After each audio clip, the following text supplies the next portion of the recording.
Mujib coat পুড়িয়ে হ্যাঁ, পুরিয়ে আমি আজকে পদত্যাগ করলাম। আওয়ামী লীগের কোন পদে ছিলেন? আমি আওয়ামী লীগের যুগ্ম আহ্বায়ক ছিলাম, মাহমুদ ইউনিয়নের যুগ্ম আহ্বায়ক ছিলাম।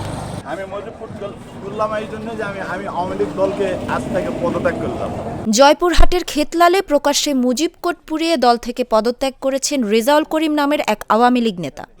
কোনোদিন আওয়ামী লীগের রাজনীতির সঙ্গে তার সম্পর্ক থাকবে না বলেও জানিয়েছেন তিনি। আমি মুজিবপুর করলাম এই জন্য যে আমি আওয়ামী লীগ দলকে আজ থেকে পদত্যাগ করলাম। মুজিব কোট পুড়িয়ে হ্যাঁ, পুরিয়ে আমি আজকে পদত্যাগ করলাম। আওয়ামী লীগের কোন পদে ছিলেন? আমি আওয়ামী লীগের যুগ্ম আহ্বায়ক ছিলাম, মাহমুদ ইউনিয়নের যুগ্ম আহ্বায়ক ছিলাম। এই মুজিব কোট পোড়ার উদ্দেশ্য এই দলটাকে আমাকে আর ভালো লাগে না, আর চাল চলন আমাকে ভালো লাগে না, যার কারণে যার কারণে রোববার দুপুরে উপজেলার চৌমুহনী বাজারে প্রকাশ্যে মুজিব কোট পুড়িয়ে পদত্যাগের ঘোষণা দেন ওই আওয়ামী লীগ নেতা। আপনার নাম কি? রেজাউল করিম উপজেলার মাহমুদপুর ইউনিয়ন আওয়ামী লীগের যুগ্ম আহ্বায়ক ও মাহমুদপুর ইউনিয়নের মেম্বার। মুজিব কোট পোড়ানোর ভিডিও সামাজিক মাধ্যমে ছড়িয়ে পড়েছে। আজ থেকে আমি দলকে পদত্যাগ করলাম। জীবনের সাথে চলে হাই-ফাই। স্বাস্থ্যকর অল টাইম, সব সময় অল টাইম হেলদি লাইফ।